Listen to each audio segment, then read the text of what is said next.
Greetings. Last time I tried Star Citizen was almost 2 years ago when Arena Commander dogfighting module first time was released around mid-2014. It was supposed to be released in December 2013 but was delayed. And at that point I was very disappointed about Star Citizen, and good thing that Elite was ready to enter standard beta testing stage. And that happened around July 2014. But a friend of mine recently tried Star Citizen and told me that a lot of changes, good changes happened, and it's actually, I should give it a try. So I downloaded it, and this is my first video exploring Star Citizen Alpha 2.2. I will go straight to Electronic Access. Here you can find Arena Commander. There are several game modes: Spectrum Match, it's multiplayer, Drone Sim single player, and Basic Flight Training, which is quite buggy. A lot of stuff doesn't work, starting from my ship controls. I even thought there's a problem with my input controls until I switched to free flight mode to see that all is working as intended. So for now, forget about this game mode. And here is free flight, which I will be trying in this video. Obviously, free flight is best place for us to play with controls and test them out, as there are no enemies. Classic race and Vanduul Swarm. I will go to free flight. There are two maps, Broken Moon and Dying Star. And because now is free fly week in Star Citizen, all playable ships that are ready, or almost all, are available for anyone to try out. Normally I would see here only ships that I actually own. So it's a good time now to try out Star Citizen and try different ships. As you see, there are quite some ships. Many of them are variants. Even Freelancer is available for me to try. 315, 2550, Aurora starter ship, Vanduul Glaive.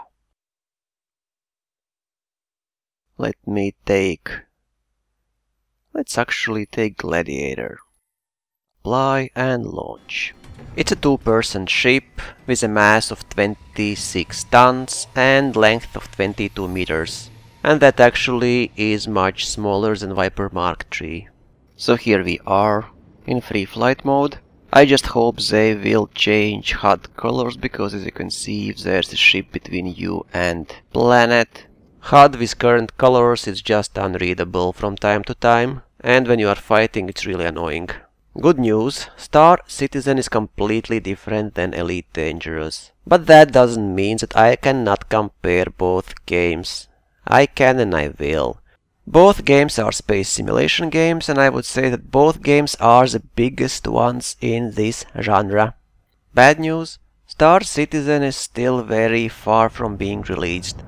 Single player Squadron 42 is supposed to be released this year, while Persistent Universe somewhere next year. That said, let's get to the game. First of all, biggest difference is yaw. Yaw is not nerfed. You can yaw as fast as roll, pitch. Not on all ships obviously, it depends on thruster locations. It's still full Newtonian physics. Second change, you don't care at what speed you are pitching or rolling. There is no blue sweet spot, so you can do that at full speed or at 0 speed. Your agility will not be affected. But what you actually must worry about is G-force. If you exceed it, you can black out or red out. I will show you later how it actually looks like. So forget about blue sweet spot in Star Citizen. Let me show you outside view. This is my Gladiator. Let me pick some light.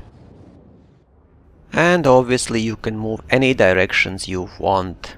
We have full freedom of 6 degrees of movement in space. Forward, backwards, vertical, lateral thrusters, pitch, roll and yaw.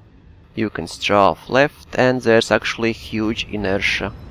For bigger ships it's bigger, for smaller it's smaller. I probably need to go closer so you can see what I mean. I'm strafing right. Now I'm stopping and you see it's still moving. A lot of movement. Now I'm strafing left. Stop. And it's still moving. So even for such small ships there is inertia. And a lot of it. And every ship handles differently. Thruster locations are different. So it will take some time to get used to any ship. As it should be with any game that is trying to simulate complex movements. There are several outside views that you can access when you are flying a ship. Let me show you. You can see thrusters moving depending on inputs. For some reasons they are just vibrating and blurry thrusters.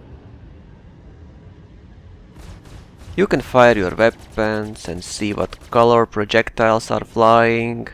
Weapon animation for recoil. And while you are inside ship, you can't move camera much around your ship. You can only see from specific distance. But you can leave your ship at any time and fly around in first-person view.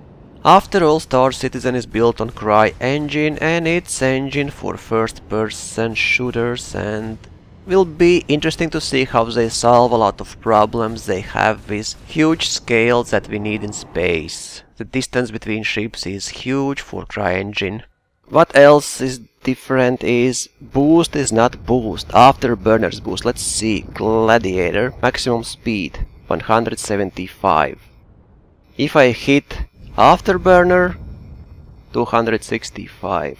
In example, Anaconda has around 200 meters per second top speed and around 270 meters boost. Very similar to what Gladiator has, but Anaconda is like 1.4 thousand tons fully kitted, while Gladiator only has 26.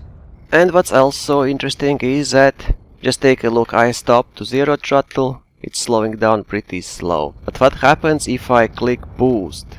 I slow down with boost, you see it's much faster. So boost in this game doesn't mean boost as it is in Elite Dangerous. Boost in Star Citizen will boost your agility, so you can turn faster, slow down faster, accelerate faster. But watch G-Force. This was blackout.